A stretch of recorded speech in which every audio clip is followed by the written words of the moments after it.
Good morning.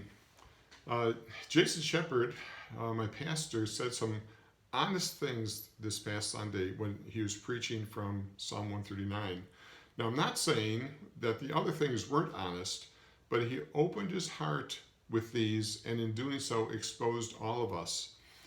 He said that while his perception of himself was changing, he still found it hard to put his name and wonderful in the same sentence. David said, "Wonderful are your works," and he was talking about himself. He was aware that God was thinking about him all the time, obsessing over him. What sort of person did David think he was that God would obsess over him? And what sort of knowledge was this? Well, David said it was far more than he could take in. David knew himself in a way that was amazing.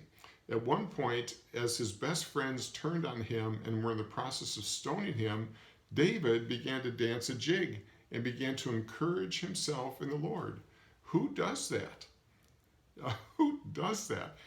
Somehow he had the realization that he was God's favorite. And just a little hint here, this word favorite is not exclusionary. You too are God's favorite. I'm God's favorite. Beloved, what God has said about you is far more heretical than anything you could ever think or say about yourself. You just can't outstravagant God. Now, but there's one reason we don't like to go there, and that's our rightful aversion to pride. But only this revelation of God's immediate, intense, and invasive love will keep you from false humility. The other thing that Jason said, which was honest, is he said, "I don't know why God would love me."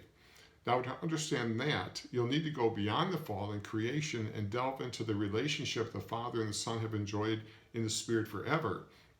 And that might be for another time, but for now, I think there's a better question to ask, and that is, what is keeping me from experiencing His love now? And what is keeping me from seeing myself as a person God imagined me to be from eternity? And this is the thrust of Jesus' statement in John 7, which we're examining in this series, where he said, "Whoever believes in me, out of his innermost being will flow rivers of living water." Jesus said these words to create a disturbance in you by holding up what he imagined for your life and where you see your life to be. And these words will also create a desire in some. Oh, that's what I want for my life. The Lord is looking for whosoever who wants what he wants for their life. And that's an outlet for the living God to splash water on the world all around you. Water that's alive. Water that refreshes all who come into contact with it. Water that pushes away every obstacle which stands opposed to the purposes of God.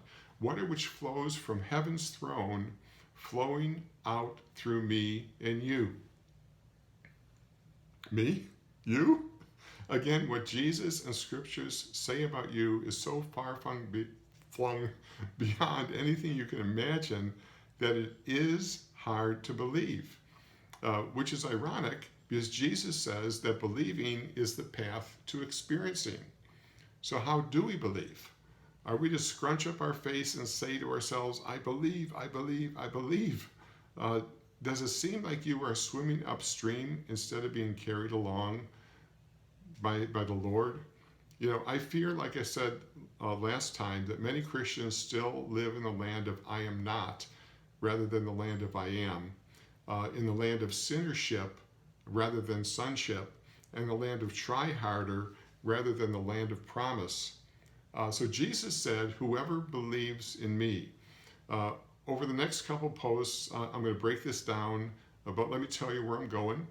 First, we are not to believe in Jesus in the way you think.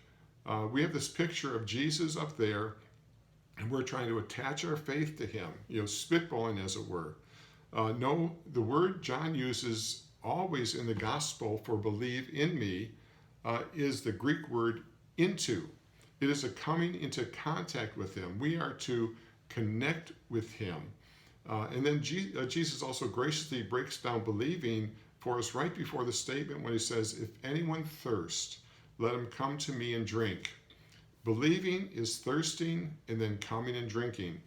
And if there's a most important part of believing, I think It's thirsting. Coming and drinking are the natural outcomes of thirsting. And in the Greek, this word thirst is actually in the subjunctive tense, which is uh, uh, always expressing doubt. If you would thirst, might you thirst? So we need to learn how to thirst. And that's where I'll put my focus next time. And until next time.